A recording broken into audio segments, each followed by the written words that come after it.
प्राप्तागमान्त विजयमनुगणं सिद्धतापूर्णमग्र्यं श्रेष्ठश्रीरङ्गरामानुजमुनिकरुणा लब्धमोक्षाश्रमन्तं सत्त्वस्तं श्रीवरागं यदिवरमनघं देशिकं संशयामि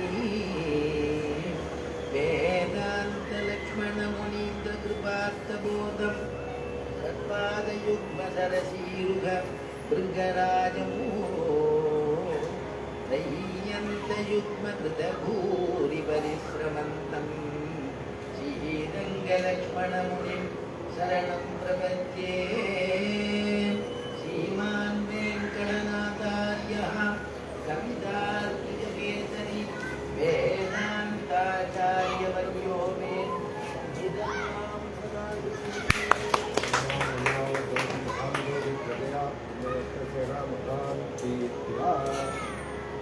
सन्तु मे देव सदा त्वदीयाः दयातरङ्गानुचराकटाक्षाः श्रोत्रेषु पुंसाममृतं क्षरन्ति सरस्वतीं संस्कृतकामधेनुं त्वत्प्रेयसश्रवणयोः अमृतायमानां विद्यां त्वदीयमणिनूपुरसिञ्चितानां गोधे त्वमेव जननि त्वदभिष्टवार्गां वाचं प्रसन्नमधुरा मम संविदेहि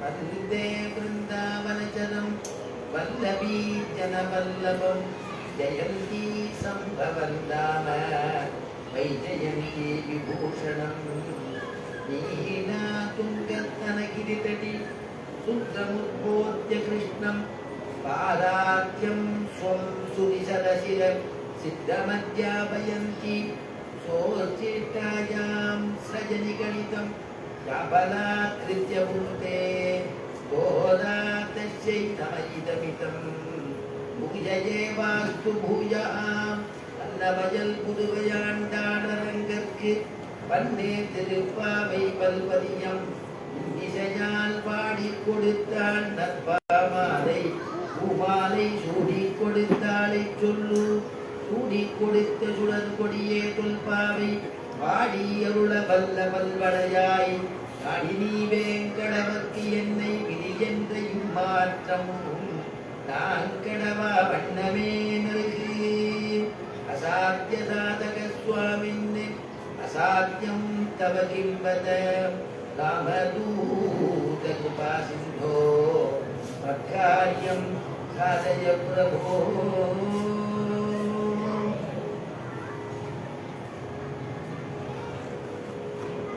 நோற்றுச்சுவர்க்கம் போகின்றவம்மனாய் மாற்றம் தாராவு வாசல் திறவாதார் நாற்றச் சுடாய் முடி நாராயணன் நம்மால் போர்த்த பறை தரும் புண்ணிய நாள் பண்டொரு நாள் கூற்றத்தின் வாய் வேந்த கும்பகர்ணனும் தோற்றும் உனக்கே பெருந்துயில் நான் தந்தானோ ஆற்ற அனந்தருடையாய் அருங்கலமே தேற்றமாய் வந்து இரவேலோரெம்பாவாய்.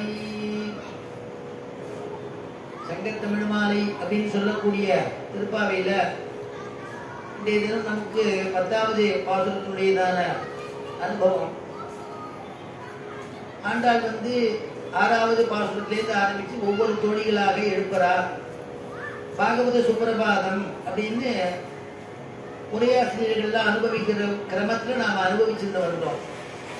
இந்த இடத்துல உள்ள ஒழுங்குபவன் யாரு இந்த தோழியை எழுப்புறதுக்காக வழக்கம் போல ஆண்டாள் எல்லாரோடையுமா கூட வந்துட்டுருக்கா. உள்ள ஒதுங்கிட்டு இருக்கக்கூடிய தோழியை எழுப்புறார்.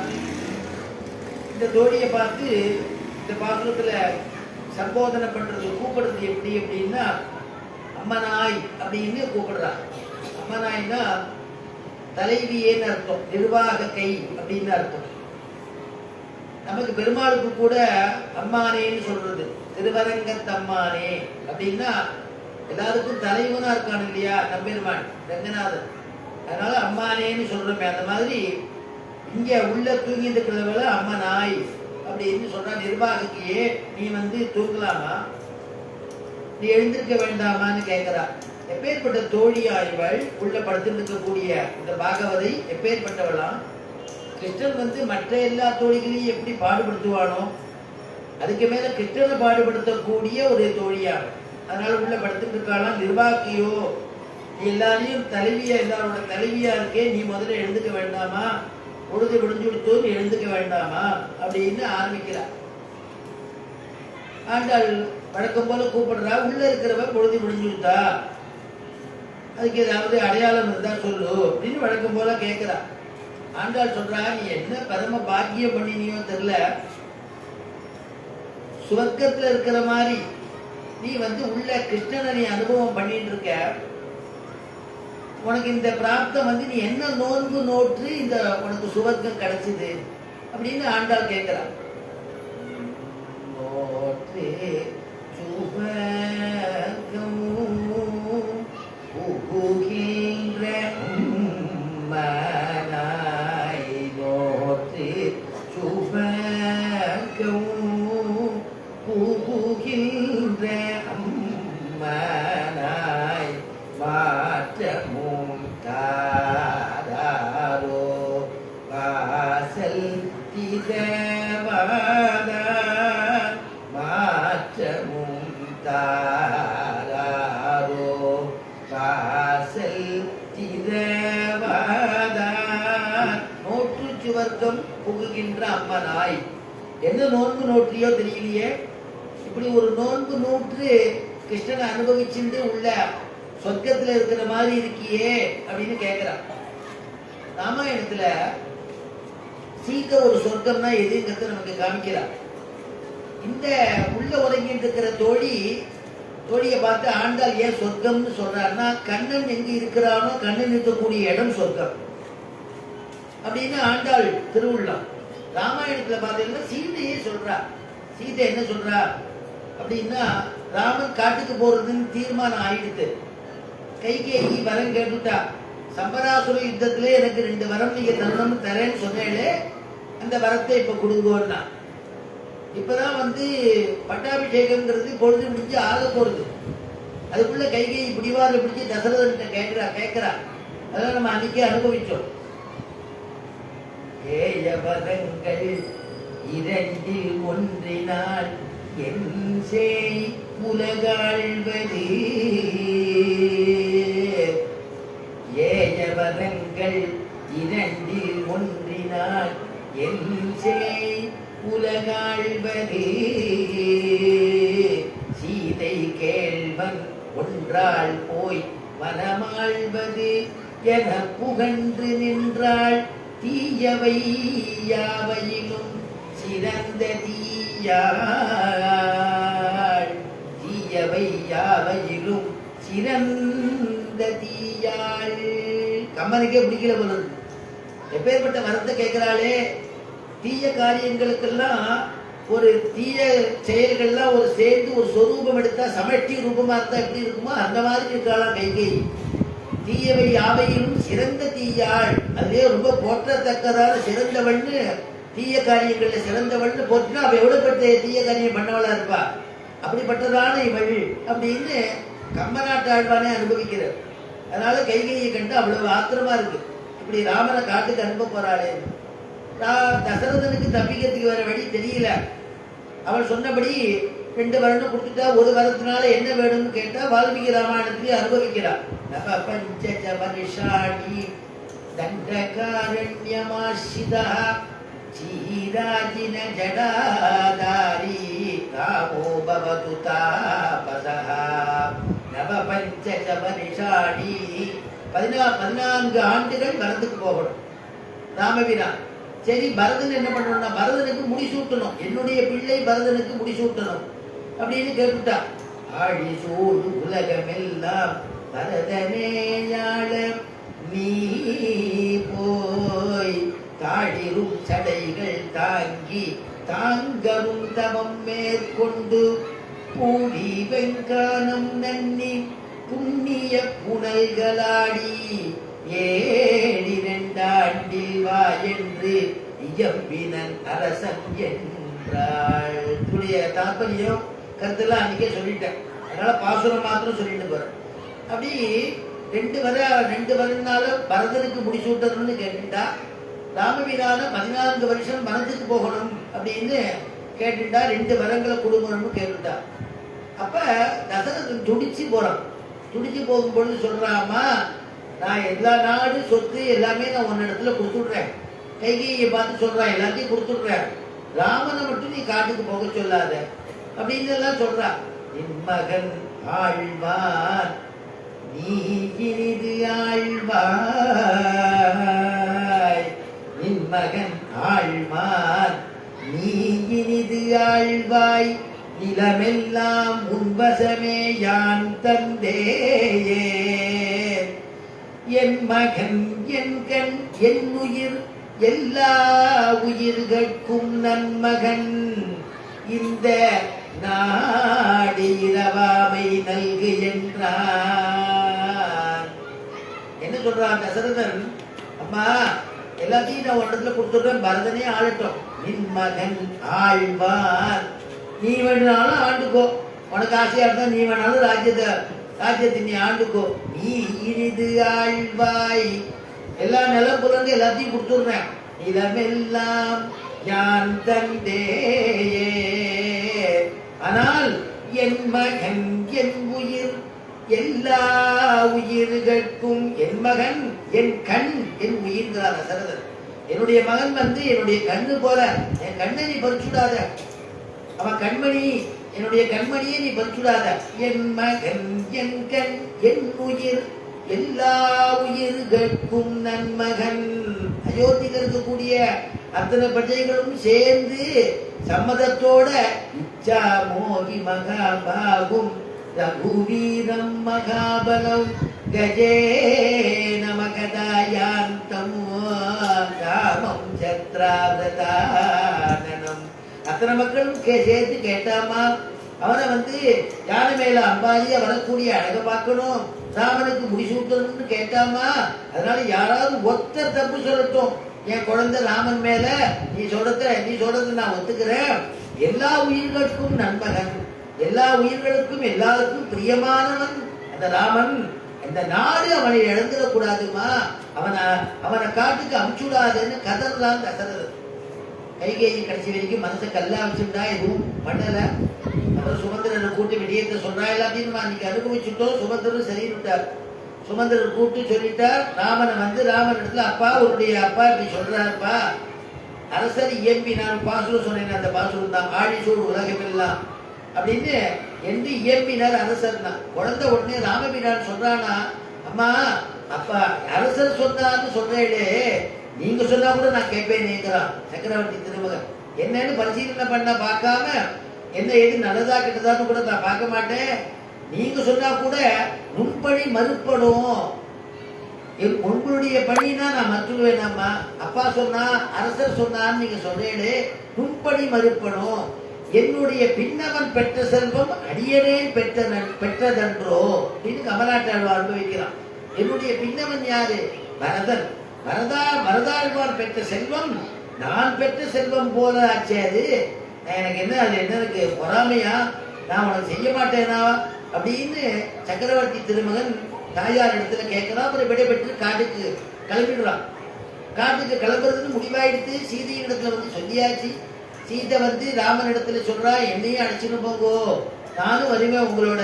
அம்மா வேண்டாமா, காட்டுல மிருகங்கள்லாம் இருக்கும், அதனால நீ பயப்படுவ வேண்டாம், மிருகங்கள் இருந்தாலும் பரவாயில்ல நான் வரேன். அங்க கல்லு முள்ளில் தான் படுத்துக்கிற மாதிரி இருக்கும், நம்ம சுகத்தா வாழ முடியாது. என்ன அப்படி வர கேட்டிருக்கா பரதனேயால. அவன் எப்படி போடுமா ராமவீரா, தாழிரும் சடைகள் தாங்கி தாங்கரும் தமம் மேற்கொண்டு, தாழிரும் சடைகள் தாங்கி ஜடாபாரம் தரிச்சுட்டு போகணும்னு கேட்டிருக்கா. தாழிரும் சடைகள் தாங்கி தவம் மேற்கொண்டு, தபஸ்விய மாதிரி இருக்கணும்னு சொல்லியிருக்காமா. நாம தபஸ்வி மாதிரி இருக்கணும். தவம் மேற்கொண்டு, அந்த காது எப்பேற்பட்ட காலம், கைகையோட மனசை பாருங்க.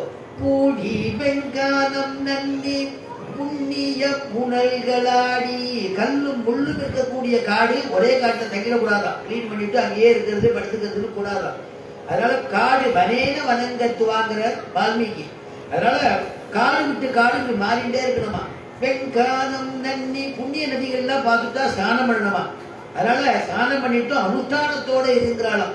புனல்களாடி ரொம்ப நாள் சொல்லலம்மா சீதை, ஏடிரண்டாண்டில் வா என்று இயம்பினன் அரசர் என்றா. அப்பா சொல்லியிருக்காம்மா, தசரத மகாராஜா சொல்லியிருக்க நீ வர வேண்டாம். அப்போ சீதை சொல்லக்கூடிய வார்த்தை யஸ்வயா சகசஸ்வர்கா நிரயோ யஸ்வா வினா, யஸ்வயா சகசஸ்வர்கா நிரயோ யஸ்வயா வினா. ராமா, நீர் தேவரீர் எங்க இருக்கிறீரோ அதுதான் எனக்கு சொர்க்கம். நீர் முள்ளு இருக்கும் கல் இருக்கும் நரகம் மாதிரி இருக்கும், நீ வர வேண்டாம் நீர் காரணம் சொல்றீர். எனக்கு நரகம் எதுன்னா தேவரீர் எப்ப என் பக்கத்துல இல்லையோ அதுதான் நரகம், தேவரீர் பக்கத்துல இருந்துட்டா அதுதான் எனக்கு சொர்க்கம்னு சீதையுடைய திருவாக்கால சொல்றார்.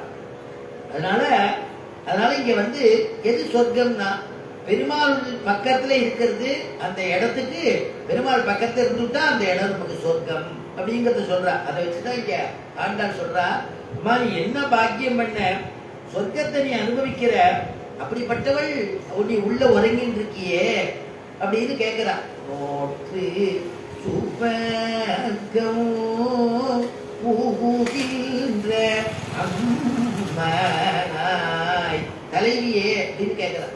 உடனே அந்த உள்ளே உறங்கி இருக்கக்கூடிய தலைவி எப்பேற்பட்டவள் அப்படிங்கிறதுக்கு ஒரு திஷ்டாந்தம், ஒரு எடுத்துக்காட்டு சொல்றது. ராஜஸ்ரவசன் ஒரு பெரிய மகிழ்ச்சி, அவர் யஜ்யம் பண்றார், யாகம் பண்றார். அந்த யாகம் வந்து சர்வஸ்வ யாகம், ஒரு பெரிய யாகம் பண்றது. யாகத்துக்கு அங்கமா தானம் பண்ணணும்னு சொல்லியிருக்கு. நிறைய வஸ்துக்களை தானம் பண்றார், அதுல பசுக்களை நிறைய பேருக்கு தானம் பண்றார். அவனுடைய பிள்ளை நச்சிகேதஸ்னு பேர். அந்த பையன் கூடயே இருந்து பார்த்துட்டு இருக்க, அவ அப்பா என்னென்ன தானம் பண்றா, தர்மம் பண்றா, எப்படி யாகம் பண்றாரு. நம்ம யாருக்காவது தானம் பண்ணணும்னா வசந்த பொருளை பண்ணணும். நமக்கு வேண்டாம் அப்படிங்கிற பொருளை போனா போறது அவருக்கு கொடுத்துடலாம் அப்படின்னு கொடுத்தா அந்த தானம் வீண். நம்ம எப்படி உபயோகப்படுத்திக்கிறோமோ அந்த அளவு இருக்கணும். இல்ல அதை விட ஒரு குவாலிட்டி இருக்கிறதா நம்ம அவளுக்கு கொடுத்தோம் அப்படின்னா அதுதான் உகந்துதான்.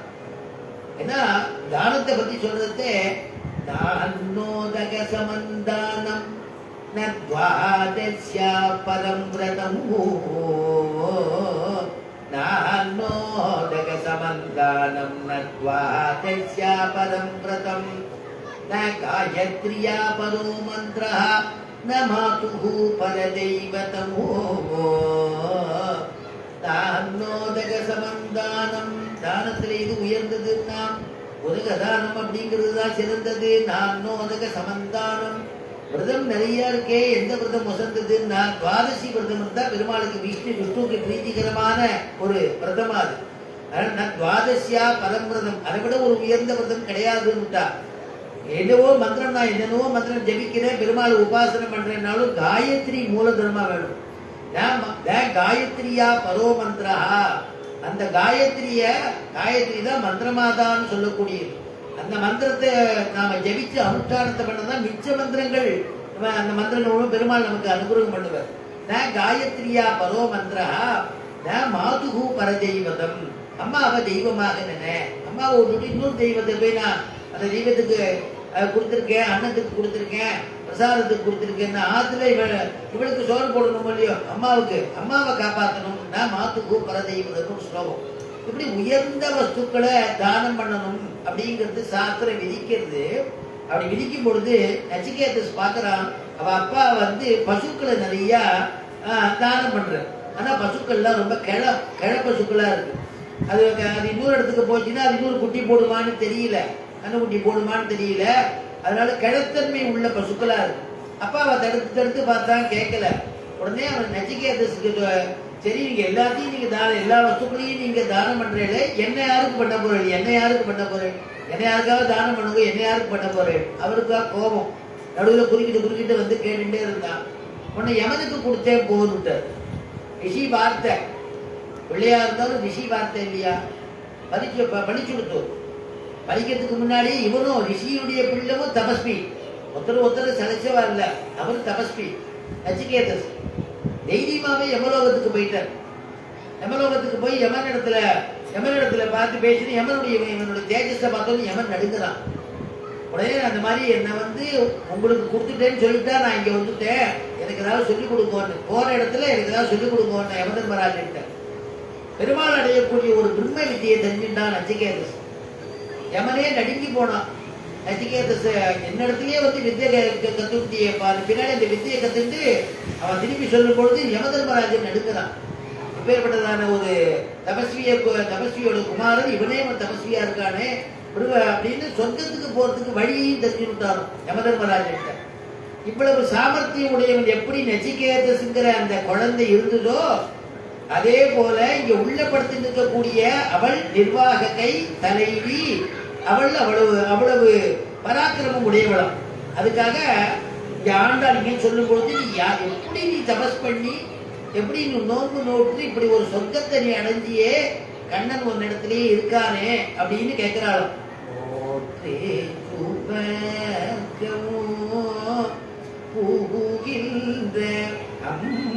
அம்மனாய் மாற்றமும் தாரோ வாசல் திரவாதார்.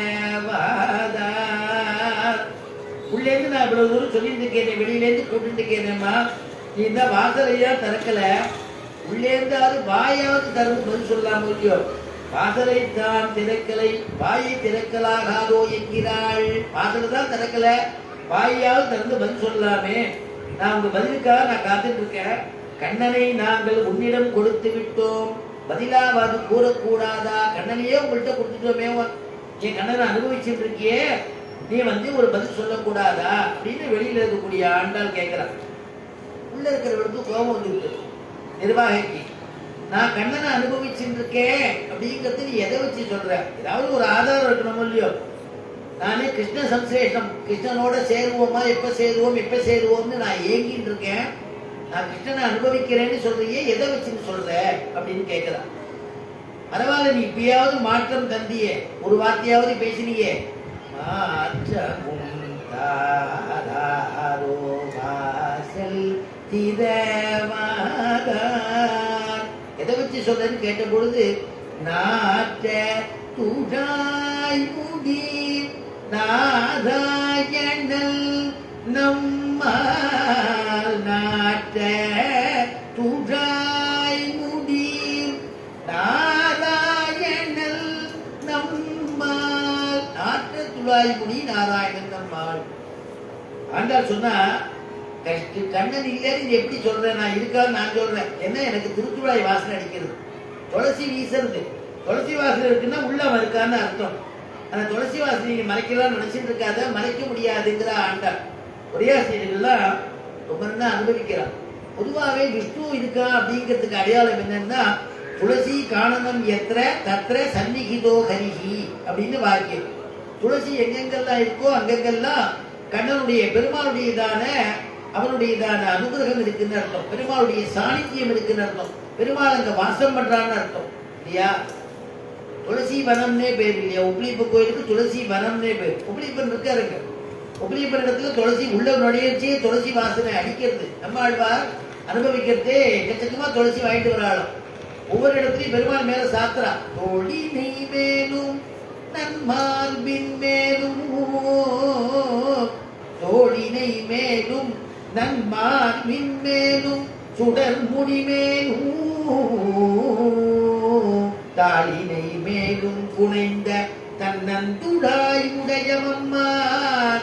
பெருமாள் திருத்தோடு சாத்திரா, அது அதுக்கப்புறமும் துளசி வந்துதான். பெருமாளுடைய திருமார்புல சாத்திரா, மறுபடியும் துளசி வந்துதான். பெருமாளுடைய கிரீடத்துல அப்படியே சுத்தரா, அதுக்கப்புறமும் துளசி வந்துதான். இனிமே துளசி வந்தா என்ன பண்றது? பெருமாள் திருவடியில சேர்த்துட்டே இருக்கலாம், திருவடியில குவியறதான். தோழினை மேலும் நன்மார்பின் மேலும் உடல் முடி மேலும் தாளினை மேலும் புனைந்த தன்னந்துழாய் உடையமம்மா. அம்மான்னு சொல்றா பத்தியா சுவாமி நம்மாழ்வார். அம்மான்னா தலைவன் அர்த்தம்.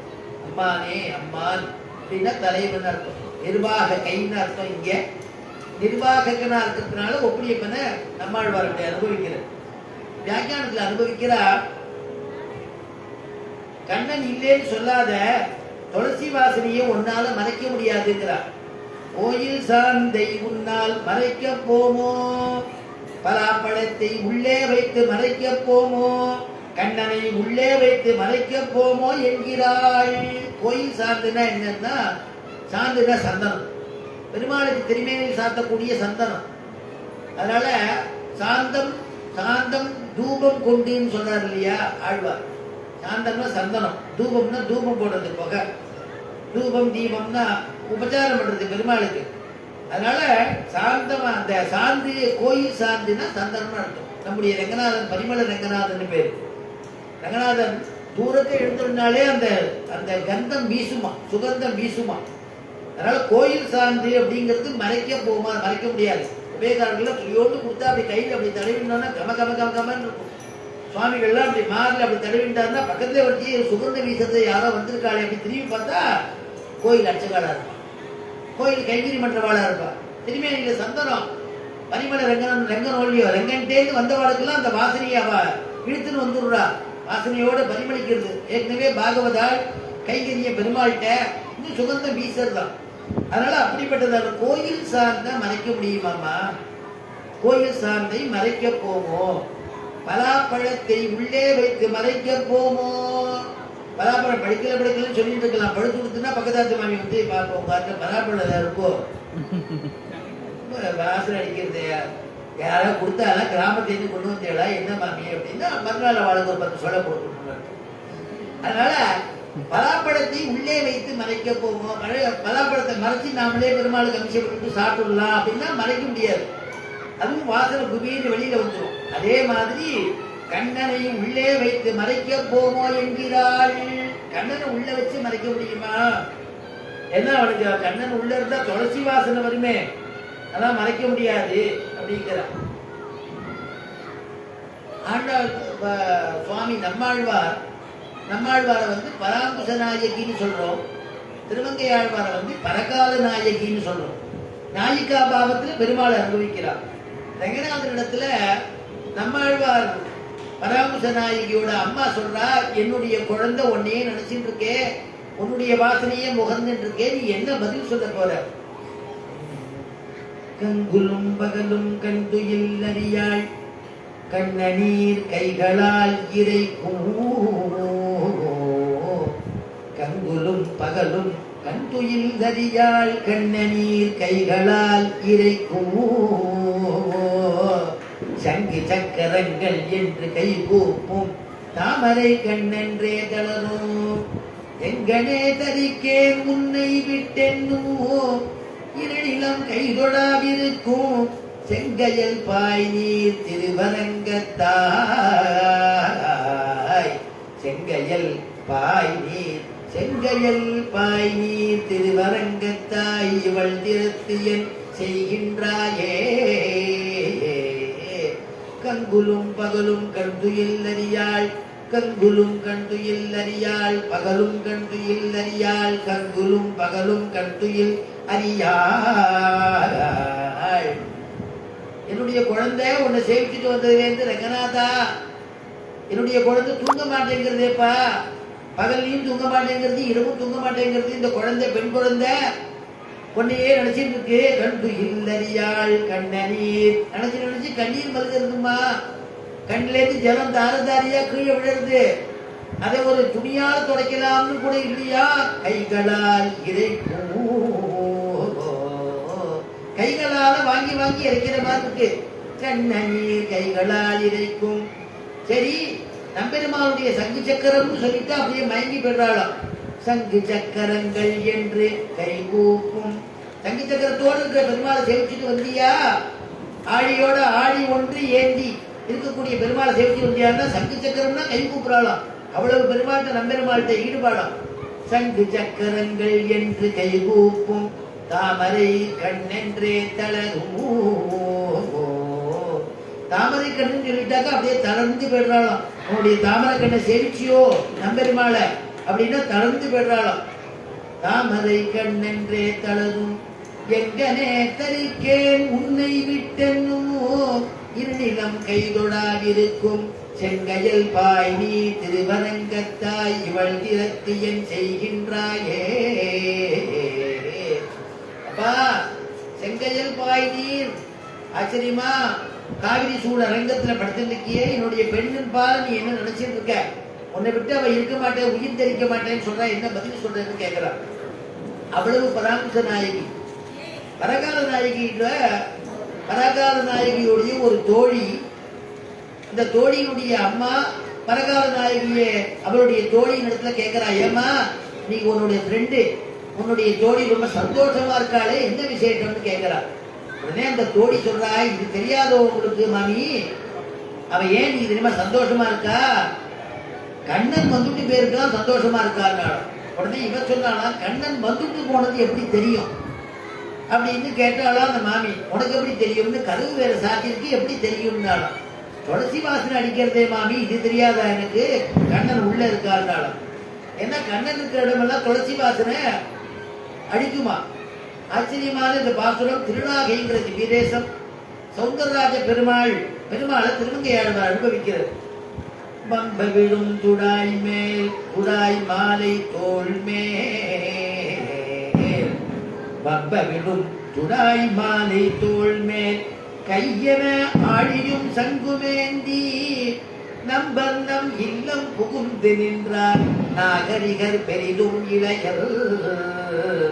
செம்பவளம் இவர் வாயில் வண்ணம் தேவர் இவரது உருவம் சொல்லில் அம்பவள திரளேயும் ஒப்பர் அச்சோ ஒருவர் அழகியவா. சௌந்தரராஜ பெருமாள் சௌந்தரவல்லி தாயார் ஆச்சரியமான பெருமாள் திருநாகைங்கிறதான விதேசம். அந்த பெருமாள் இடத்துல உள்ள போர்ச்சியே துளசி கம கம கமன்னு வாசனை அடிக்குமா.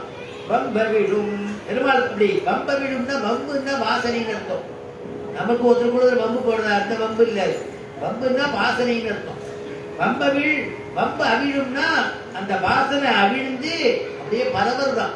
வம்ப விடும் துடாய் மாலை துளசி மாலை தோல் மேல் கையென ஆடியும் சங்குமேந்தி. பெருமாளுக்கு ஏன் 4 திருக்கரங்கள்னு கேட்டா, சதுர்புஜம் இல்லையோ, 4 புஜங்கள் எதுக்குன்னா நமக்கெல்லாம் அனுகிரகம் பண்றதுக்கு தான் பெருமாளுக்கு 4 திருக்கையா. ஏன்னா அறம்பொருள் வீடு இன்பம் சதுர்வித புருஷார்த்தத்தை பெருமாள் நமக்கு அனுகிரகிக்கணுங்கிறதுக்கு தான் 4 திருக்கரங்களாம். சதுர்நாம் புருஷார்த்தானாம் தாதா தேவோ சதுர்புஜா, சதுர்நாம் புருஷார்த்தானாம். அதனால 4 விதமான புருஷார்த்தத்தையும் அனுகிரகம் பண்றதுக்கு தான் சங்கி சக்கரத்தோட 2 கை, அனுகிரகம் பண்றதுக்காக ஒரு கையில கதையை வச்சுட்டு 4 திருக்கரங்களோட சேவை சாதிக்கிறானோ. அதனால நம்பர்ணம் இல்லம் புகுந்து நின்றார் நாகரிகர் பெரிதும் இளையர். அவருடைய வாயை பார்த்தா அவ்வளவு அழகா. செம்பவளமோ இவர் வாயின் வண்ணமோ தேவரிவரது உருவம் சொல்லில் அம்பவள திரரேயும் ஒப்பர் அச்சோ ஒருவர் அழகியவா, அச்சோ ஒருவர் அழகியவா. அந்த பெருமாளுக்கு 10 பாசுரம் பண்ணினார் திருமங்கையாழ்வார். இந்த பாசுரம் வேற யார்ட்டையாவது வேட போறதேங்கிறதுக்காக, வேற பெருமாளுக்கு வேட போறதேங்கிறதுக்காக முத்திரை இல்லாம அச்சோ ஒருவர் அழகியவா அச்சோ ஒருவர் அழகியவான்னு பண்றோமேங்கிறதுக்காக கடைசி பாசுரத்துல ஆதியை நாகை அழகியாரை, ஆதியை நாகை அழகியாரை அப்படின்னு இந்த பாசுரத்தை நாகப்பட்டினம் பெருமாளுக்கு அர்ப்பணம் பண்ணாராம் சௌந்தரராஜ பெருமாள். அப்ப என்னன்னா எந்த இந்த இடத்துல பெருமாள் இருக்காரோ அங்க துளசி வாசனை வீசுமா. சரி, பெருமாள் இருக்கும் போதுதான் துளசி வாசனை வீசுமா, எப்ப பார்த்தாலும் வீசுமான்னா எப்ப பார்த்தாலும் வீசும், எந்த யுகத்திலையும் வீசும்னா அதுக்கு ஒரு எடுத்துக்காட்டு சொல்றாரு. பலராமன் என்ன பண்றார், மகாபாரத யுத்தம் நடக்கிறது, யுத்தத்தை பார்க்கறதுக்கு அவருக்கு மனசு ஒப்பல, மனசு பிடிக்கல. யுத்தம் நடந்துட்டு போறது, நம்ம போய் அப்படியே தீர்த்த யாத்திரை போயிட்டு வருவோமே அப்படின்னு கிளம்பிட்டார். பலராமன் தீர்த்த யாத்திரை போறது. தீர்த்த யாத்திரை எங்க போனார்னா அங்கேயிட்டு தெற்க வந்தார். சேது அப்படின்னு சேதுக்கரைன்னு நம்ம சொல்றோமே, கொண்டாடுறோமே, அந்த இடத்துக்கு வந்தாராம். அந்த அந்த நதிக்கு வந்தாராம். சேதுவை தரிசனம் பண்ணுவோம், சேதுவை ஸ்நானம் பண்ணுவோம்னு வந்தாராம். வந்தாக்க இவர் வரக்கூடிய சமயம் என்ன அப்படின்னா துவாபர யுகத்துல தான் கிருஷ்ண பரமாத்மாவுடைய அவதாரம், திரேதா யுகத்துல ராமபிராவுடைய அவதாரம், துவாபர யுகத்துல கடைசியில தான் தீர்த்த யாத்திரைக்கு கிளம்பி வர்றார். வரும்பொழுது சேதுவை பத்தி சுவாமி தேசிகன் சாதிக்கிற வீக்ஷணாதி தட்சணாதிங்கிற சேதுல போய் ஸ்நானம் பண்றது அப்புறம் இருக்கட்டும், அது சேதுவை போய் நீங்க சேவிச்சாலே சேதுன்னு கை கூப்பினாலே பாவம் போயிடுமா. பெரியாழ்வார் கங்கை கங்கை என்ற வாசகத்தாலே கங்கை கங்கை என்ற வாசகத்தாலே கடுவினை களைந்திடுக்கும் கங்கையின் கரை மேல் கைதொட நின்ற கண்ணமென்னும் கடிநகரே. கங்கை கங்கைன்னு சொன்னாலே கடிவினை பெயர்ந்து எப்படி எழுதினாரோ அந்த மாதிரி சுவாமி தேசிகன் சாதிச்ச வீக்ஷணாத்தை பார்க்கிற க்ஷணத்திலேயே தட்சணத்திலேயே நீ பண்ண பாவம் எல்லாம் போயிடுங்க. அவ்வளவு சேதுக்கு அவ்வளவு பெருமையா. இவர் போறச்சு சேதுக்கு தானம் எடுத்துக்காக போறார். பார்த்தா ஒரே துளசி வாசனை. பலராமன் மூக்க எடுத்து பார்க்கற துளசி வாசனை அடிக்கிறதே, எவ்வளவு வாசனை அடிக்கிறது. பக்கத்துல ஏதாவது துளசி செடி இருக்கோ, துளசி வனம் இருக்கோன்னு பாக்குற, எதுவுமே இல்லை. யாரு விசாரிச்சா தெரியும்னு பாக்குற ஒரு செம்படவன் மீன் பிடிச்சிட்டு இருக்கான். அந்த செம்படவனை கூட்டு கேட்டுறாப்பா, இங்க துளசி வாசனை அடிக்கிறதேப்பா, என்ன விசேஷம், இங்க ஒரு துளசி செடி கூட இல்லையே, வாசனை வீசுறதேன்னு கேட்டார். உடனே அவன் செம்படவன் சொன்னா, ராமனை தெரியாதா உங்களுக்கு, ராமாயணம் தெரியுமா உங்களுக்கு அப்படின்னு கேட்டான். சொல்லுப்பா, ராமாயணம் தெரியும், என்ன விஷயம். அந்த ராமன், இளைய பெருமாள், அதுக்கப்புறமா ஆஞ்சநேயன், அதுக்கப்புறமா அங்கதன், இவாள்லாம் சேர்ந்து எல்லாரும் பாலம் கட்டினா. சேது பாலம் கட்டினாலே, அந்த சேது பாலம் கட்டும் பொழுது பெருமாள் சக்கரவர்த்தி திருமகன் ஆச்சரியமாக திருத்துலாமாலை சாத்திட்டு இருந்தார். மாணவர்கள்லாம் ராமனை ஓடி வந்து பார்க்கணும். ராமன் எங்க இருக்காருன்னா ஆஞ்சநேயர் தூக்கிட்டு இருக்காரு. சக்கரவர்த்தி திருமகனா ஆஞ்சநேயர் தோல்ல தூக்கிட்டு இருக்காரு. இளைய பெருமாள் லட்சுமணனா அங்கதன் தூக்கிட்டு இருக்கான். இவன் ரெண்டு பேரும் வந்துட்டு இருக்கா. ராமனை பார்க்கணும்னு அநேக வானரங்கள் அத்தனை பேரும் ஓடி வரா. கஷ்டப்பட்டு பாலம் கட்டிருக்கா இல்லையா. ஆனா குரங்குகள் கஷ்டப்பட்டு வானரங்கள்லாம் பாலம் கட்டிட்டு, ஆனா தொண்டரைக்குடி ஆழ்வாருடைய எண்ணம் எப்படி போச்சுன்னா, குரங்குகள் கட்டுறது இருக்கட்டும், கட்டவே முடியாதுன்னு நினைச்சிட்டு இருக்கக்கூடிய ஒரு பிராணி கட்டித்தேன், அதால முடிஞ்சு ஒரு கைங்கரியம் பண்ணித்தேன்னு நினைச்சார். குரங்குகள் மலையை நோக்க குளித்து தாம் புரண்டிட்டோடி, குரங்குகள் மலையை நோக்க குளித்து தாம் புரண்டிட்டோடி, தரங்க நீரடைக்கலுற்ற சலநிலா அடிலும் போலே. அதாவது கைங்கரியம் பண்ணினா கைங்கரியத்தினுடைய அடக்கத்தை தெரிவிப்பா. சத்சங்கத்தை ஏற்பாடு பண்ணியிருக்கேன், இப்படி எல்லாம் பண்ணிட்டு இருக்கேன், பஜனைகள்லாம் பண்ணிட்டு இருக்கேன், உபன்யாசங்கள்லாம் வச்சுட்டு இருக்கேன் அப்படின்னு யாரு பிரபுகள் பிரதானமா இருக்கிறவாளோ அவ இடத்துல நீங்க தான் நடத்தி கொடுத்தேன் அப்படின்னா, நான் என்ன சுவாமி, நான் ஒரு அணில் போல தொண்டு பண்ணியிருக்கேன், என்னோடது ஒன்றும் இல்லை, நீங்க எல்லாம் எல்லாரும் வரலன்னா சத்சங்கத்தை நடத்த முடியுமா அப்படின்னு சொல்லுவாளாம். அப்படி அணில் மாதிரி ஒரு கைங்கரியம் பண்ணிருக்கேன்னு சொல்ற அளவுக்கு அந்த அணில் பண்ணிருக்கு. என்ன பண்ணித்தான் ரெண்டு கையாலையும் இப்படி மண்ணை கொண்டு வந்து எல்லாரும் இந்த கல்லை அடிச்சுட்டு பாரியா கொண்டு வந்து வைக்கிறா. இத்தனை பேர் வைக்கிறா. யாருக்காவது மண்ணை அடிக்கணும்னு தோண பண்ணாம எப்படி கல்லு நடுவில் எடுக்கணும்னு அது நினைக்கிறதா அணில். அதனால எவ்வளவு ஒரு முட்டை கொண்டு முடியுமா, எவ்வளவு கொண்டு வர முடியும். சின்ன கை அதுக்கு, பிஞ்சு கை. சாதத்தை போட்டுட்டு பார்த்தேன்னா அந்த கையால இப்படி எடுத்து சாப்பிடுறது பார்த்தா ஒரு அழகா இருக்கும். அந்த அணில் ரெண்டு கையாலையும் மண்ணை எடுத்து வந்து போட்டு பார்த்துது.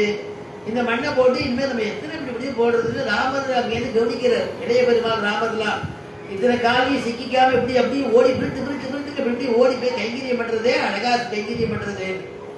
அந்த அணிலுக்கு தோணித்தான், இதோட செஞ்சு நம்ம ஸ்நானம் பண்ணிட்டு அந்த மணல்ல அப்படியே பிறண்டு வந்தா முதுகுலாம் ஒட்டிக்குமே, இன்னும் கொஞ்சம் கூட மண்ணை கொண்டு வரலாமே அப்படின்னு அப்படி பண்ணித்தான். ராமனுக்கு ரொம்ப ஆசையா இருந்தது. அப்படி கைங்கரியம் பண்றதுன்னு இளைய பெருமாள் விட்டு அந்த அணியில எடுத்துன்னு வான்னு தடவி கொடுத்தார் அப்படின்னு வேற ஒரு சரித்திரத்துல அந்த கதையை சொல்றார்.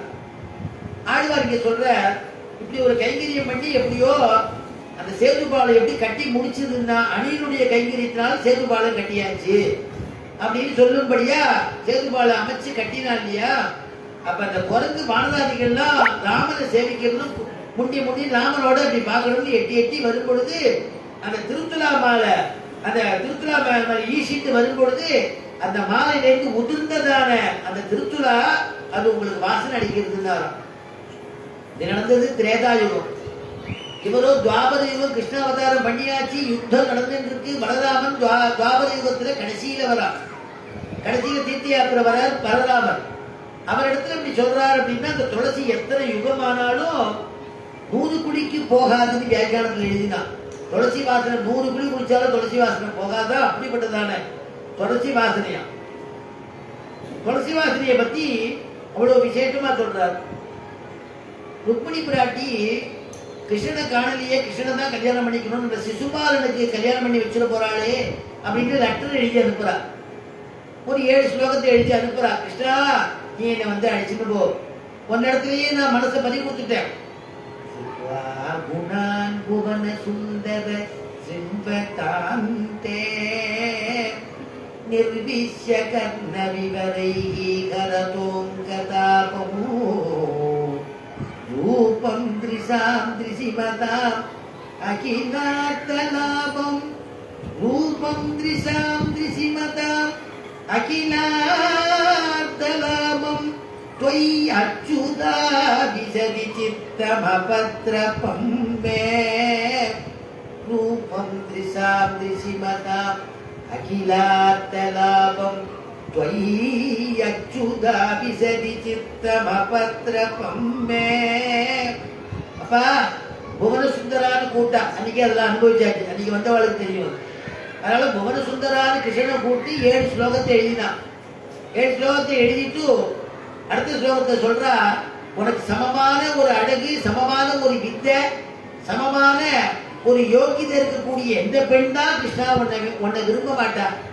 காத்வா முகுந்த மகதி குலசீல ரூபா வித்யாபயோத்ர வினதாமபிராத்ம துல்யமோ. காத்வா முகுந்த மகதி குலசீல ரூப வித்யாபயோத்ர வினதாமபிராத்ம துல்யமோ. தீராபதிம் குலவதி நப்ரணீத கன்யா. தீராபதி குலவதி நப்ரணீத கன்யா. காலே நிசும்மனரலோக மனோபிராமவோ. காலே நிசும்ம நரலோக மனோபிராமவோ. சீக்கிரம் வரக்கூடியவன் யாரு? நரசிம்மன் தானா. நரசிம்மன் நாளைங்கிற வார்த்தையே கிடையாதான். அதனால இங்க கிருஷ்ணன் வேணும்னு நினைச்சா கூட, அப்பா நிசும்மா நீ எனக்கு அந்த கிருஷ்ணனை கொடுத்து கேட்கிறா. காலே நிசும்ம நரலோக, அப்பா நீ வந்து அனுகிரகம் பண்ணுப்பா. காலே நிசும்ம, அப்படி நிசும்மா நீ வந்து அனுகிரகம் பண்ணணும்னு கேட்கிற. ஒரு 7 ஸ்லோகம் எழுதுறா. 7வது ஸ்லோகத்தை சொல்றா, நான் ஒரு பக்கத்துல ஒரு குலதெய்வ கோயில் இருக்கு, அந்த கோயில்ல இருப்பேன், நீ என்னை வந்து அழைச்சிட்டு போ. என்னால இல்லாட்டா என்ன சிசுபாலனுக்கு விவாகம் பண்ணி வச்சிருவா, நீ வந்துடுப்பா சீக்கிரம் அப்படின்ட்டு எழுதி அமைச்சிருக்கா. ஒரு பிராமணோத்தமர் கொண்டு போய் கொடுக்குறாரு. கிருஷ்ணன் பரமாத்மா நீனே வாசிக்கணும். பெருமாளுக்கு ஒளிவு மறைவு கிடையாது. அதனால ஒளிவு மறைவே பெருமாள், பாகவதாளுக்கும் பெருமாளுக்கும் ஒளிவு மறைவு கிடையாது. அதனால நீனே வாசிப்பா, நீனே வாசியும், நான் கேட்கிறேன் அப்படின்னு அப்படி கேட்டு விஷயத்தை தெரிஞ்சுட்டா. அந்த குலதெய்வ கோயிலுக்கு போயிட்டு வரைச்சே பார்க்கலாம். ருக்மிணி காணலையே. கிருஷ்ணா கிருஷ்ணா நீ எங்கப்பா இருக்க? காணலையேப்பா. நீ வருவேன்னு நினைச்சிருந்தேனே, சிசுபாலனுக்கு விவாகம் பண்ணி வச்சுக்க போறாளே, எனக்கு வேண்டாம், எனக்கு நீதான் வரணும். கிருஷ்ணா நீ எங்க இருக்கேன்னு கேட்டாலும். கேட்கும் பொழுது என்னன்னா துளசி வாசனை அடிச்சதுங்கிறது பாகவதம். ஆண்டாள் நாச்சியார் திருமணி சொல்றா, பூங்கொள் திருமுகத்தே மடுத்தூதிய சங்கொலியும். பூங்கொள் திருமுகத்து மடுத்தூதிய சங்கொலியும் அப்படின்னா, கிருஷ்ண பரமாத்மா உள்ள வந்த உடனே கிருத்திக வந்துட்டேன்னு உடனே சங்கத்துணி பண்ணானோ, சங்கநாதம் பண்ணானோ, சங்கத்தை வச்சுட்டு நான் வந்துட்டேன். மடுத்தூதிய சங்கொலியும் அப்படின்னு நாச்சியார் திருமணியில ஆண்டாள் அனுபவிக்கிறார். பாகவதத்துல சொல்லும் பொழுது துளசி வாசனை கேட்டது அப்படின்னா, அப்ப என்ன அர்த்தம்னா கிருஷ்ணன் இருக்கா, கிருஷ்ணன் வந்துட்டா, அவன் இருக்கிற இடம் தான் துளசி வாசனை. கம கம கமன்னு வாசனை அடிக்குமா.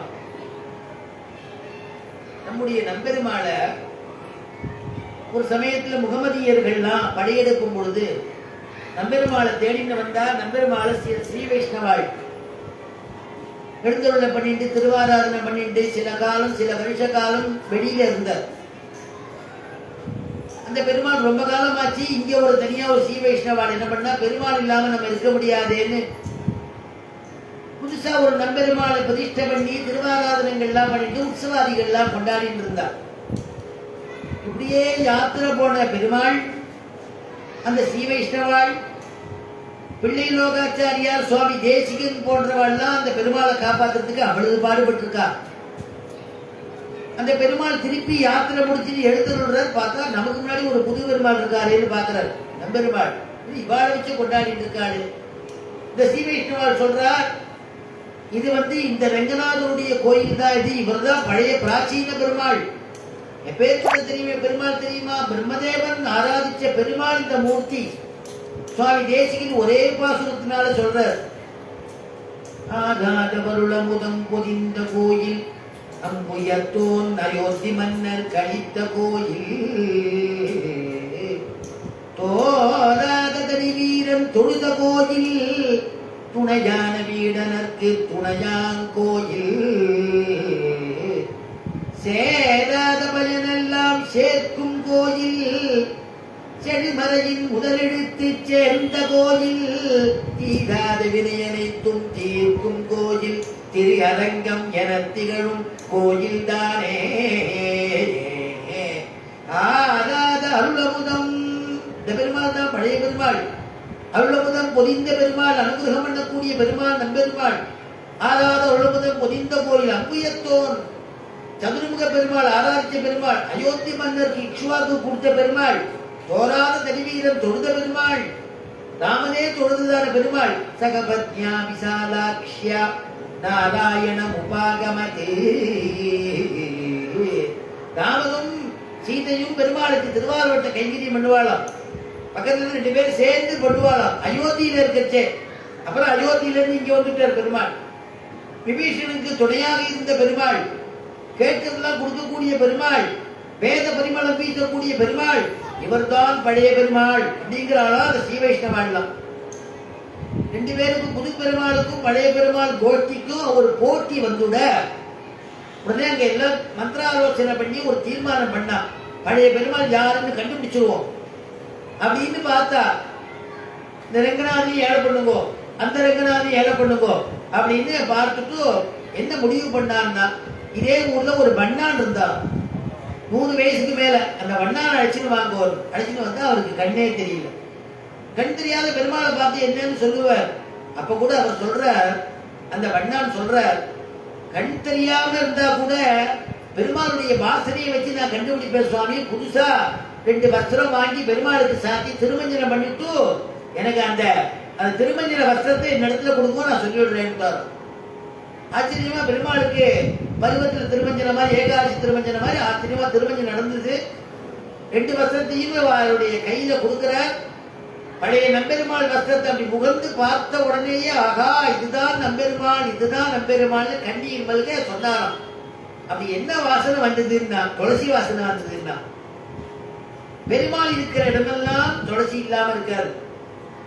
அதனால அந்த பெருமாள் இந்த வஸ்திரத்தை பெருமாளுடைய வஸ்திரத்தை வாங்கி இவர் தான் நம்பெருமாள்னு ஒரு சூட்டினார் இல்லையா.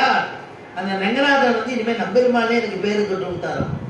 அர்ச்சகமுகேன்னு ஆவேசிச்சு ஒரு பக்தன் பேர் வச்சுட்டாங்கிறதுக்காக அந்த பேரன் தான் ஏற்றின்ற பெருமாள் தயாளுவான குணம், வள்ளல் தன்மை நம்ம ரங்கநாதன் தான் ஏற்றுட்டார் இல்லையா. உடனே பெருமாள் ஆவேசிச்சு அர்ச்சகமுகேன்னு ஆவேசிச்சு ஒரு வார்த்தை சொல்றாராம், என்னுடைய சொரூபத்தை ஸ்தாபித்த இந்த வண்ணானுக்காக கிருஷ்ணாவதாரத்தில் நம்மிடம் அபச்சாரப்பட்ட இவன் கூடஸ்தலான அவனையும் மன்னிக்கிறோம் அப்படின்னாராம். கிருஷ்ணாவதாரத்துல ஒரு வண்ணான் இருந்தான். வஸ்திரங்கள்லாம் துவச்சு கொடுக்கறது, ராஜாவுக்கு பண்றது, கம்சனுக்கு பண்றவர். கிருஷ்ணன் வந்த உடனே கிருஷ்ணன் ரொம்ப கேவலமா கிருஷ்ணன் சொன்னா என்னோட வந்துக்கிற குழந்தைகளுக்கெல்லாம் வஸ்திரம் கொடு, அவளுக்கெல்லாம் போடுக்கு சொக்கா ஏதாவது இருந்தா கொடு அப்படின்னா. உங்களுக்கு எல்லாம் ஆயர்பாடி பசங்க, உங்களுக்கு எல்லாம் என்ன வஸ்திரம் உங்களுக்கு அப்படின்னு துச்சமா பேசினா பெருமாள்கிட்ட அபச்சாரப்பட்டுட்டான். அதை மனசுல வச்சுட்டு இருந்ததான பெருமாள் நம்ம ரங்கநாதன் இந்த என்னை நம்பெருமான்னு ஸ்தாபிச்சதான இவருக்கு இவர் பண்ண உபகாரத்துக்காக இவருடைய வம்சத்துல குலபூரஸ்தரான அந்த வண்ணாருடைய தவத்தை நாங்கள் மன்னிக்கிறோம் அப்படின்னு பெருமாள் உத்தரவு கொடுத்தாரோ. அப்படிப்பட்டதான பெருமாளம் அப்படின்னு கொண்டாடக்கூடியது. அந்த பெருமாளை கொண்டாடுறதுக்கு காரணம் என்னன்னா அந்த துளசி வாசனை. சுவாமி தேசிகன் சொன்ன துளசி வாசனை மட்டுமில்ல, பெருமாளுக்கெல்லாம் ஆழ்வார்கள் வேதங்கள் பரிமளம் கூட வீசும். நம்ம ரங்கநாதத்துல வேத பரிமளம் வீசுனர். சுவாமி தேசிகன் பகவத் தியான சோபானம்னு ஒண்ணு பண்ணினார். அதுல சொல்லும் பொழுது 2வது ஸ்லோகத்துல வேலாதீத சுதி பரிமளம் வேதசா மௌலி சேவியமோ வேலாதீத சுதி பரிமளம். சுதி அப்படின்னா வேதம் அர்த்தம். சுதியினுடைய பரிமளம் வீசுமா யாருன்னா ரங்கநாதன் இடத்துல. அவன் வேதம் உபனிஷத்து தானே. வேதத்தினுடைய தலை என்ன உபனிஷத்து. அந்த உபனிஷத் சொரூபமா படுத்துட்டு இருக்கான நம்முடைய ரங்கநாதன். அப்படிப்பட்ட பெருமாள் அந்த வாசனை வீசுறதே வீசுமேந்தாரம். அதனால திருத்துழாய் மனம் மட்டும் இல்ல, பெருமாள் இடத்துல வேதம் வாசனை திவ்ய பிரபந்தம் சொல்லக்கூடிய அருள் செயல் வாசனையும் வீசுமா. திருமங்கை ஆழ்வார் ஒரு திவ்ய தேசத்துக்கு எழுந்தருள்றார். காஞ்சிபுரம்ங்கிற திவ்ய தேசத்துக்கு எழுந்தருள்னா அவர் போன சமயம் பெருமாளை சேவிக்கணும்னு நினைச்சிட்டு இருந்தார். மணி ரொம்ப ஆயிடுத்து. அதனால பசி வந்துடுத்து. வயத்துல பசி வந்துடுத்தே யாருக்கு இங்கே யாராவது அன்னம் கிடைக்குமான்னு நம்ம கேட்போமா, சுத்தமா இருக்கிற இடத்துல ஸ்வீகரிச்சுக்கலாமே அப்படின்னு பார்க்கிறாரு. அவருக்கு தெரிஞ்சவா யாரும் கண்ணில் தென்படல. இவருக்கு பசி வந்துடுத்துங்கிறது பெருமாளுக்கு தெரிஞ்சு போயிட்டான். ஆனா பெருமாள் வியாஜம் இல்லாம அவியாஜ கிருபாளுன்னு பெருமாளுக்கு ஒரு திருநாமம். நாமெல்லாம் வியாஜம் வச்சுதானே பண்ணுவோம்.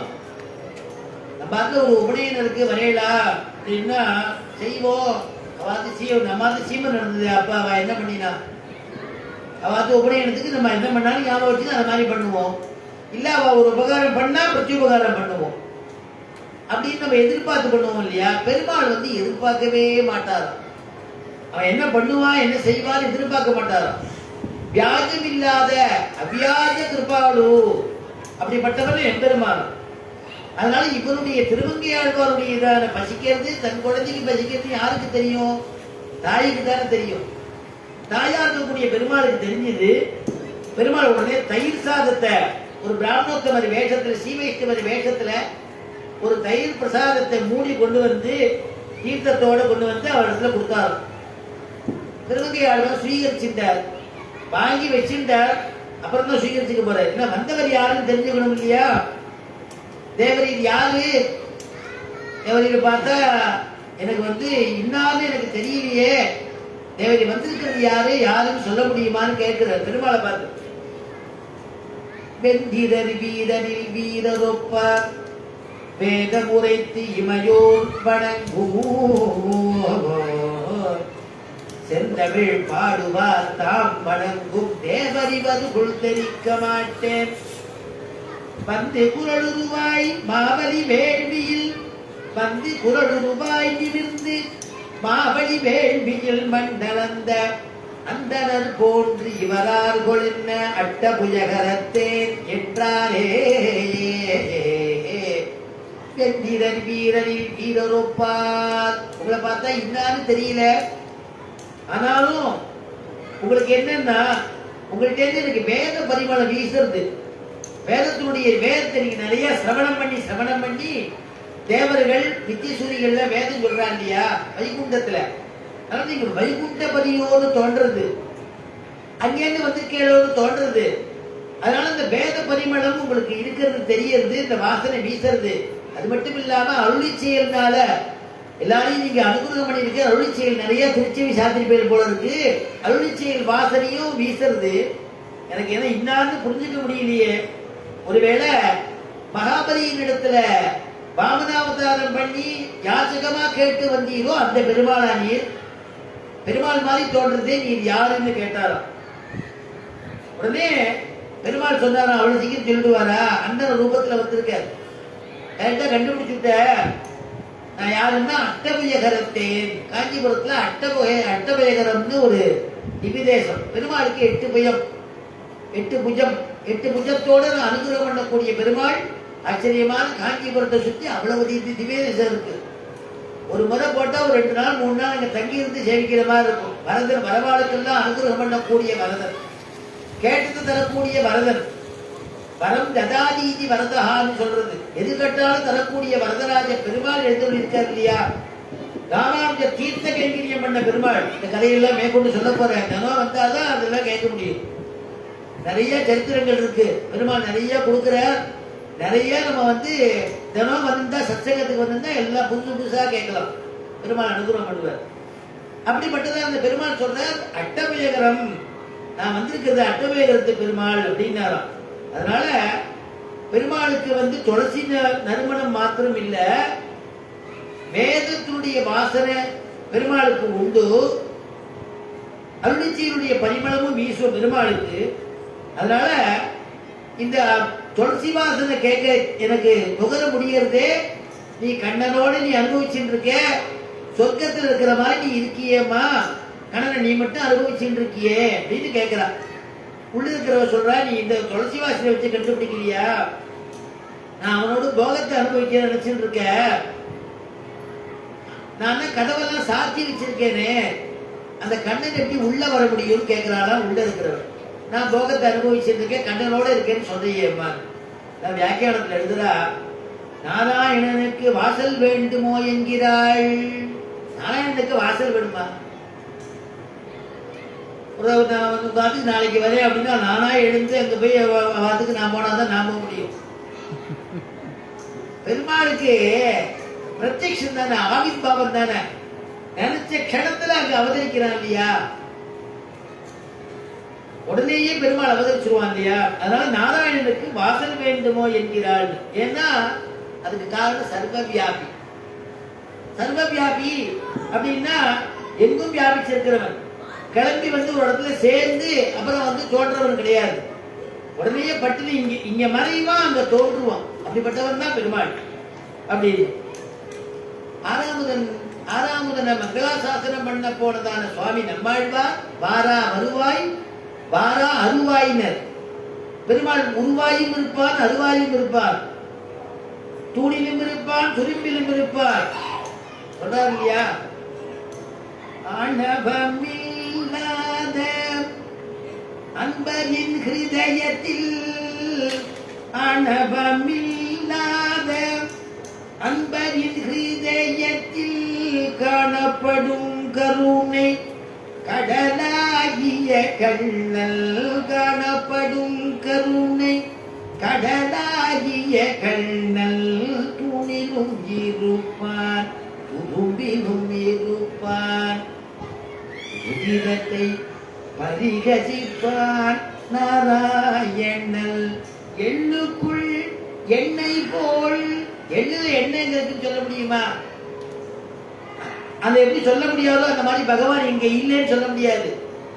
நமக்கு நேரம் இருக்கிறதுனால பெருமாள் அங்க இருக்காருன்னு நினைச்சுட்டு இருக்கோம். எல்லாருடைய ஹிருதயத்திலையும் உட்கார்ந்து பெருமாள் கேட்கிறார், காத்துல கேட்கிறார். இந்த ஒளியில பெருமாள் இருக்கார், ஜலத்துல இருக்கார், ஆகாசத்துல இருக்கார், பூமியில இருக்கார். அவர் இல்லாத இடம் ஏது? எள்ளுக்குள் எண்ணெய் போல் எங்கும் நிறைவுற்றார் போல். எள்ளுக்குள் எண்ணெய் போல் எங்கும் நிறைவுற்றார் போல். அதை எங்கேயும் வேணாலும் பார்க்கலாம் இல்லையா? அதனால்தான் பிரகலாதர் சின்ன குழந்தை, 5 வயசு குழந்தை மிரட்டுறான். ஹிரண்யகசிபு எங்க இருக்கா? அவங்க எது எங்க இருக்கா? சீக்கிரி சொல்லு. எந்த தூண்ல இருக்கா சொல்லு. பயங்கர ஸ்தம்பங்கள் நிறைய இருக்கு. எந்த தூண்ல இருக்க? இந்த தூண்ல இருப்பானா? இந்த தூண்ல இருக்காப்பா, இந்த தூண்ல இருக்கான்னு சொல்றதா? அப்பான்னு கூப்பிடல பிரகலாதன், அப்பான்னு கூப்பிடல. அசுரவரியா பிரம்மன்னே அப்படின்னு கூப்பிடுறான்னு தவிர அப்பான்னு கூப்பிடல. ஏன்னா அப்பா நல்ல போதனை பண்ணலையே. நல்ல போதனை பண்ணா அப்பா. பெருமாள் காமிச்சிட்டு தானே அப்பா. பெருமாளையே இல்லை, நான் தான் பெருமாள்னு சொல்றோம் அப்பா இல்லையே. அதான் வியாக்கியானத்தில் எழுதினா கிரண்யபுரம் போல் உள்ளதுன்னு எழுதினா. கிரண்யபுரம் எப்படி இருக்கும்? கிரண்யாய நமகான்னு அப்படி சொல்லிட்டே இருக்கணும், பெருமாளை பத்தி சொல்லக்கூடாதுன்னு அவனுடைய முதல் ஆணையே. அதனால இங்க குழந்தை கேட்ட உடனே எங்கும் இருக்கா, எங்கும் இருக்கான்னு இருக்கட்டும்டா. பிரகலாதான் இங்க இருக்கானா, இங்க இருக்கான் பார், எனக்கு தெரியலையே. குழந்தை சொல்றதுதான் திருஷ்யத்தே, எனக்கு தெரியறதே. அவன் சொல்றானா எனக்கு தெரியல, நான் திருஷ்யத்தே, எனக்கு தெரியல. விளக்கட்டுமான் தான், என்ன வேணா பண்ணுப்பா, உள்ள இருக்கா எனக்கு தெரிகிறது, ஸ்ரீஹரி உள்ள இருக்காரு. கம்பநாட்டு ஆடுவான் எத்தினார், பாகவதத்துல குத்தினார். ஒருத்தர் ஒண்ணு எழுதினா அது அவனுக்கு இருக்கிற கோபத்துல 2த்தையுமே பண்ணிருப்பான். அப்படி அந்த தூணை ஒரு குத்து விட்ட உடனே அப்படியே பெருமாள் தூணை பிளந்துட்டு பெருமாள் உள்ள வந்துட்டார் இல்லையா. சத்யம் விதாதும் நிஜ விருத்ய பாஷிதம் வியாப்திஞ்ச பூதேஷு அகிலேஷு சாத்மனஹ அதிருஷ்யதாத் அத்யத்புத ரூபமுத்வகன்னே ஸ்தம்பே சபாயாம் நமிருகம் ந மானுஷம். மிருகமும் இல்லை மனுஷனும் இல்லை இல்லையா. அப்படிப்பட்டதான ஒரு சிருஷ்டி பிரம்மதேவனால கூட பண்ண முடியாது. தூண்லேருந்து வெளியில வரான், ஒரு கந்தம் வீசறது, அவனுடைய பிடரி மயிர் கண் அப்படியே கொதிக்கிறது. அதோட அப்படி வெளியில வந்து பார்க்கறான். பிரகலாதனை பார்க்கறதே குளிர்ந்து பார்க்கறான், குளிர கட்டாட்சம் பண்றான். ஹிரண்யனை பார்க்கறதே கண்ணு கொதிக்கிறது. பாகவதாபச்சார பட்டியாளா நீ அந்த குழந்தைய என்ன பாடுபட்டிருக்க, என்ன பாடுபடுத்தின அப்படின்னு கோபம் வருதான். அப்ப எங்கும் வியாபிச்சிருக்கிறவனுக்கு ஒரு இடம் தனியா அவசியம் இல்லை இல்லையா. நான் பாகவதாலாம் பெருமாள் எங்கும் இருக்காருன்னு தான் பாடுவாளாம். கதி கதி உந்தன் ஸ்வரூபம் உலகமே அருளாளனே வைகுண்ட பூததானே. ஹரி ஹரி குந்தல் ஸ்வரூபம் உலகமே அருளாளனே வைகுண்ட பூததானே. சங்க சக்கரதனனே கருட வாகனனே, சங்க சக்கரதனனே கருட வாகனனே பங்கஜநாபனே பதித பாவனனே. ஹரி ஹரி உந்தல் ஸ்வரூபம் உலகமே அருளாளனே வைகுண்ட பூதத்தானே. பாகவதெல்லாம் பாடுறார் இல்லையா. நம்மால் போற்றப்பறை தரும் புண்ணிய நாள் அப்படி சொல்லும் பொழுது அந்த நாராயணனுக்கு வாசல் வேண்டுமா? அவன் உள்ளதான ஆவிப்பவிச்சிருக்கான், அவனுக்கு எதுக்கு வாசல் அப்படின்லாம் கேட்கிறா இல்லையா. அடுத்த பதத்துல சொல்றா, நம்மால் போற்றப்பறை தரும் புண்ணிய நாள் பண்டொரு நாள் கூட்டத்தின் வாய் வீழ்ந்த கும்பகர்ணனும். போற்றப்பறை தரும் அப்படின்னா நமக்கு இந்த இடத்துல ஒரு விஷயம் சொல்றா. பண்டொரு நாள் கூட்டத்தின் வாய் வீழ்ந்த சக்கரவர்த்தி திருமகனை ராமன் நினைச்சு தெய்வம் நினைச்சுட்டு அவனை சரணாகதி பண்ணினா விபீஷன் உயிர்ந்து போனான், தப்பிச்சு விட்டான், பெருமாளுடைய கிருபை கிடைச்சுட்டோ. ஆனா கும்பகர்ணனோ ராவணனோ சரணாகதி பண்ணிக்கவே இல்லை, எதிரின்னு நினைச்சா மாண்டு போனான். அதை பாசுரம் எழுதத்தையே ஆண்டாள் எழுதுறா. பண்டொரு நாள் கூட்டத்தின் வாய் வீழ்ந்த கும்பகர்ணனும். கூட்டம்னா யமன். எத்பாவம் தத் பவதி, நீ பெருமாள் நினைச்சிட்டு பார்த்தீங்கன்னா பெருமாள் பேசுவார். நம்பெருமாள் நம்மகிட்ட இங்க பேச போறார் அப்படின்னா பேச மாட்டார். நம்பெருமாள் ரங்கநாதன் நம்மகிட்ட பேசுற மாதிரி இருக்கு, கை வச்சுட்டு இருக்கிறார், சௌக்கியமான கேட்கிற மாதிரி இருக்குன்னு நினைச்சுட்டா சௌக்கியமான கேட்கிற மாதிரி இருப்பார். சிரிக்கிற மாதிரி இருக்குன்னா சிரிப்பார். திடீர்னு என்ன பக்கம் திரும்பினமா இருந்தது சுவாமி, பெருமாள் சேவையாளி நினைச்சிட்டு இருந்தேன் அப்படின்னு நம்பெருமாளுடைய கை கூப்பிட்டே இருந்தேன். திடீர்னு பெருமாள் அப்படி திருப்பி பார்க்கிற மாதிரி இருந்து சீமா தாங்கிற அப்படி திருப்பினா டக்குன்னு பெருமாள் சேவையாச்சு சொல்றவா உண்டு. நம்பெருமாள் யார் யாருன்னு மனசை பார்ப்பார், மனசை பார்த்து அனுகிரகம் பண்ணக்கூடிய பெருமாள் இல்லையா. அதனால இங்க சொல்ற கூட்டம்னா யமன் மாதிரி ராமன் இடத்துல வந்து விழுந்து உயிரை மாச்சிட்டாராம். யாருன்னா கும்பகர்ணன். பண்டொரு நாள் ஒரு காலத்துல கூற்றத்தின் வாய் வீழ்ந்த கும்பகர்ணனும், அம்மா நீ இன்னும் இப்படி தூங்கிட்டு இருக்கியே, கூட்டத்தின் வாய் வீழ்ந்த கும்பகர்ணனும் தோற்றும். கும்பகர்ணனுக்கும் உனக்கும் போட்டி கொடுத்தா. என்ன போட்டியா? தூக்கத்துல போட்டியா, யார் நன்னா தூக்குறா, யார் தூக்கத்துல ஜெயிக்கிறா அப்படின்னு போட்டியா. கும்பகர்ணனோட உனக்கு போட்டியா? அந்த போட்டியில் ஒருவேளை அம்மா நீ ஜெயிச்சுட்டியோ, நீ ஜெயிச்சுட்டதுனால கும்பகர்ணன் தோத்து போயிட்டா, அந்த தோற்றவருடையதான தூக்கமும் உனக்கு வந்துவிட்டு, அதுவும் சேர்ந்துட்டோ, அதனால நீ வந்து இன்னும் தூங்கிட்டு இருக்கியா? ஏன்னா கூட்டத்தின் வாய் வீழ்ந்த கும்பகர்ணனும் தோற்றும் உனக்கே பெருந்துயில் தான் தந்தானோ அப்படின்னு பார்க்கணும். உனக்கு பெருந்துயில கொடுத்தானா அப்படின்னு. ராமனிடத்துல தானா வந்து மாண்டு போனாங்கிறத வியாக்கியாதாக்கள் அனுபவிக்கிறார். பதார்த்த தரிசனத்திற்காக வைத்த விளக்கொடியிலே விட்டில் பூச்சிகள் வந்து விழுந்து உயிரை மாய்க்குமா போலே அப்படின்னு எழுதுறார். பதார்த்த தரிசனம். நம்ம அதுல கரண்ட் போயிடுச்சுன்னு வச்சுக்கோ, இப்பதான் வேற வேற விளக்கெல்லாம் வந்து கொடுத்து நம்ம வந்து சிம்னி விளக்கோ அரிக்கல் லைட்டோ அதெல்லாம் ஏத்துறது இல்லை. அந்த காலத்துல அந்த மாதிரி விளக்கு ஏற்றினான்னா பக்கத்துல இருக்கிற கொசு பூச்சி கிச்சி வந்து அதுல வந்து அக்னி கிட்ட வந்து விழுந்து செத்து போகும். அந்த மாதிரி இங்க சொல்ற பதார்த்த தரிசனத்திற்காக வைத்த விளக்கிலே விட்டில் பூச்சிகள் வந்து உயிரை மாய்க்குமா போலே. அந்த மாதிரி எல்லாருக்கும் அனுகிரகம் பண்ணணும்னு ராமன் வந்துட்டான்னா நீ தெரியாம அவனை யமனா நினைச்சுன்னு அவன்கிட்ட போய் நீனே விழுந்து உன் உயிரை மாய்ச்சிட்ட அப்படிங்கிற. தண்ணீர் குடிக்க கல்லின ஏரியிலே அமிழ்ந்து தலை குப்பரை விழுந்து சாவாரை போலே அப்படின்னு எழுதுறார். தண்ணீர் குடிக்கணும் அப்படிங்கிறதுக்காக ஒரு ஒரு இது ஒண்ணு கட்டுறா. கல்லின ஏரியில ஒரு ஏரி கட்டுறான்னா, பெரிய ஏரி கட்டுறான்னா, ஏரியில போய் நாமளே விழுந்து தலை குப்பரை விழுந்து உயிரை மாய்ச்சிட்டா ஏரி மேலேயா குத்தம்? அந்த மாதிரி விட்டில் பூச்சி வந்து உயிரை மாய்ச்சதுன்னா அந்த விளக்கு மேலேயா குத்தம்?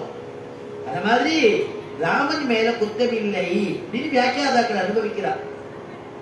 ஏன்னா அவன் தர்மஸ்வரூபன். ராமோ விக்கிரகமான் தர்மஹா இல்லையா?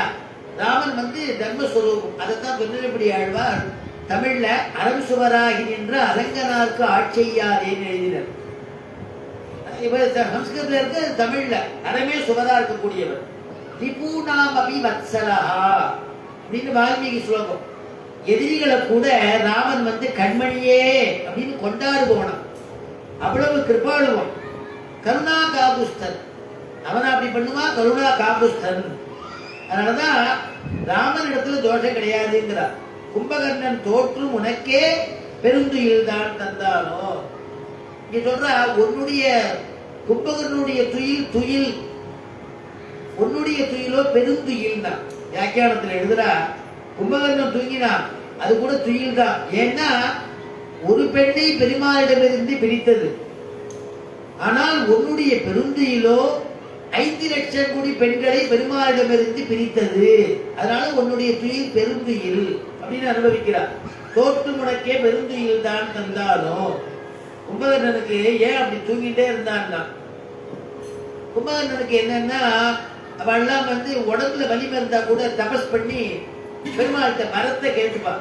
வரம் கேட்டு அதுக்கப்புறமா அது வரத்தை வச்சுட்டு யாரையாவது ஆட்டி படைக்கிறது. அப்படித்தானே ராவணன் வரம் கேட்டான். எனக்கு எதுலையுமே எனக்கு மரணம் கூடாது, யாராலையும் எனக்கு மரணம் கூடாதுன்னு பிரம்மதேவன்கிட்ட கேட்டான். மரணமே இருக்கக்கூடாது, மனுஷனால கூடாது, வாழக்கூடாது நிறைய கேட்டான். அதுல மனிதனால் மரணம் கூடாதுன்னு கேட்கலையா.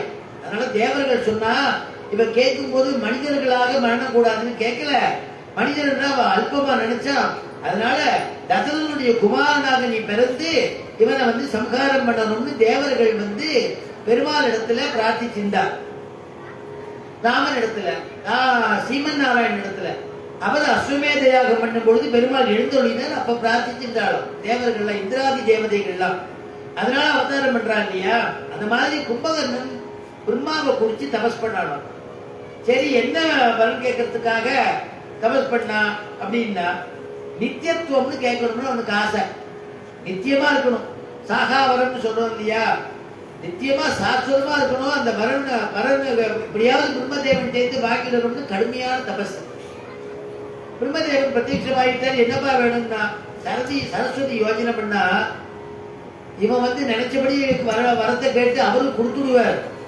கொடுத்துட்டா பெரிய கஷ்டமா போயிடும், உலகத்துக்கு பெரிய நஷ்டம், இதனால எவ்வளவு பேர் கஷ்டப்படுவாளோ அப்படிங்கிறதுனால சரஸ்வதி நாக்குல போய் உட்காந்துட்டான். நீ கேளு நான் பாத்துக்கிறேன்னுட்டா. சரஸ்வதி நாக்குல இருந்தா தானே நல்ல வார்த்தை வரும். சரஸ்வதி அவன் நாக்குல உட்காந்துடுறா. நல்ல வார்த்தைக்கு தான் சொல்றது பெரும்பாலும். சரஸ்வதியா உன் நாக்குல இருக்காளோ நல்ல வார்த்தை வருது, எல்லாம் சொல்றேப்பா சரஸ்வதி உன் நாக்குல இருக்காளோன்னு கேட்கிறோம் இல்லையோ. அந்த மாதிரி இவன் தப்பா கேட்டதுக்கு இவன் கேட்க போறதுக்கு அவன் திருப்பி விடுறான் சரஸ்வதி நாக்குல இருந்து. பிரம்மதேவன் சொன்னா உன்னுடைய தபத்துல நான் சந்தோஷப்பட்டேன், உனக்கு எது வேணுமோ கேளுட்டான். உடனே கும்பகர்ணன் கேட்டாலும் நித்தியத்துவம்னு கேட்கணும்னு கேட்டானா. அவனுக்கு அது வரல, அது நித்ராவத்துவம் தான். எனக்கு நித்திரையுடைய எப்போ பார்த்தாலும் அந்த தொம்னா தன்மைன்னு அர்த்தம். நித்திரையுடைய தன்மையை எனக்கு எப்போதும் கொடுத்தாலும் தூங்கிட்டே இருக்கும். 6 மாசத்துக்கு ஒரு தடவை அப்படி எழுந்துப்பா. அதுக்கப்புறம் அவளுக்கு சாப்பாடு எழுந்துக்கிறதே அவ்வளவு சாப்பாடு வைக்கணுமா, அவளை எழுப்புறதுக்கு ஈட்டியால குத்துறது, வாத்தியங்கள்லாம் வாசிக்கிறது அப்படிலாம் பண்ணி கும்பகர்ணன் எழுப்பிடுவான். அதான் தோற்றும் உனக்கே பெருந்துயில் தான் தந்தானோ கும்பகர்ணன் நீ வந்து ஜெயிச்சுட்டியா, அதனால நீ இன்னும் தூங்கிட்டு இருக்கியா, உன் தூக்கத்துல நீ எழுந்துக்கலையே, அதனால இப்படி உள்ளவளா நீ இருக்கியே, நாம கிருஷ்ணானுபவம் பண்ண வேண்டாமா, ஆற்ற அனந்தருடையாய் அறிங்கலமே. கிருஷ்ணானுபவம் பண்ணி அதனால ஒரு சோம்பலால நீ எழுந்துக்க மாட்டேங்கிறியா. அனந்தருடையாய், அனந்தர்னா அது ஒரு விதமான ஒரு சோம்பேறித்தனம். கிருஷ்ணானுபவம் பண்ணிட்டே இருக்கிறதுனால அதுல அனுபவிச்சிருக்கக்கூடிய ஒரு சோம்பல்னால நீ எழுந்துக்கலையா. அறிங்கலமே தேற்றமாய் வந்து திற, நீ இப்போ தூங்கிட்டு இருக்க, எழுந்து வந்து புடவைகள்ல சீர் செஞ்சுட்டு வந்து வெளியில வா, ஏன்னா வெளியில வந்து திறந்துட்டு வெளியில வா, ஏன்னா நாங்க இத்தனை பேரும் பாகவதால் இருக்கோம், அதனால இந்த பாகவதால் இடத்துல நீ அபச்சாரப்படாத, எத்தனை அடியே அங்க காத்துட்டு இருக்கோம், எழுந்து வெளியில வா, தாரை வந்தது போலே வாராதே அப்படின்னு வியாக்கியானத்துல எழுதுறான். தாரை அப்படிதான் வந்தாலும், தாரை வரும்போது தூங்கி எழுந்துக்கிற மாதிரி வந்தாலும், ஏன்னா இடைப்பெருமாளை மாத்தணுங்கிறதுக்காக லட்சுமணன் அந்த கதை சரித்திரம் இன்னும் நான் சொல்றேன். அதனால தாரை தேற்றமாய் வந்துன்னா புடவைகள்லாம் சீர் செய்து கொண்டு தூங்கிட்டே எழுந்து வரதுனால சீர் செய்து கொண்டு பக்குவத்தோட வினயமாக கதவை தந்துட்டு வெளியில வா, இத்தனை பாகவதால் இருக்கும், நாமெல்லாம் கிருஷ்ணனை அனுபவிக்கிறதுக்காக புறப்படுறதுக்காக போக போறோம் வா அப்படின்னு அழைக்கக்கூடியதான பாசுரம் இது. தலைவியை கூப்பிடுறது நிர்வாகத்தை, அதனால அம்மனாய் அப்படின்னு அழைக்கக்கூடிய பாசுரத்தை இன்னைக்கு பூர்த்தி பண்றோம். இது வரைக்கும் கேட்டவாடுகள்ல சகல விதமான க்ஷேமங்களையும் எம்பெருமான் கடாட்சத்தினால அனுகிரகம் பண்ணணும்னு பிரார்த்திச்சுக்கிறோம். நாளைக்கு அடியனுடைய உபன்யாசம் இங்க இல்ல, நடக்கிறது 37 ஆஞ்சநேயர் கோயில்ல, சஞ்சீவன ஆஞ்சநேயர் கோயில்ல 5 மணிக்கு உபன்யாசம். ஸ்ரீ ராமபக்த ஆஞ்சநேயன் அப்படிங்கிற தலைப்புல உபன்யாசம். யார் யார் முடியுமோ முடிஞ்சவா வந்து அங்க சிரவணம் பண்ணலாம். இங்க உபன்யாசம் இல்லாதனால இங்க இருக்கிறவா வந்தவா எல்லாரும் அங்க வந்துடணும். அதனால ஒரு நாள் விட்டு போக கூடாது இல்லையா. உங்களையும் நான் பார்க்காம இருக்க கூடாது, என்னையும் நீங்க பார்க்காம இருக்க கூடாது.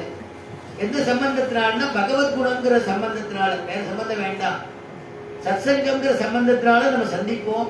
பெருமாளுடைய அனுகிரகம், அவரும் 37 ஆஞ்சநேயர் ஒவ்வொன்றா கொண்டாடிட்டு இருக்கா. வருஷம் ஹனும ஜெயந்தி உற்சவம் அதையும் கலந்துட்டு அவருடைய ஆஞ்சநேயருடைய கிருபா கட்டாட்சத்தையும் எல்லாரும் பெற்றுக்கும்படியா பிரார்த்தனை பண்ணி பூர்த்தி பண்ணிக்கணும்.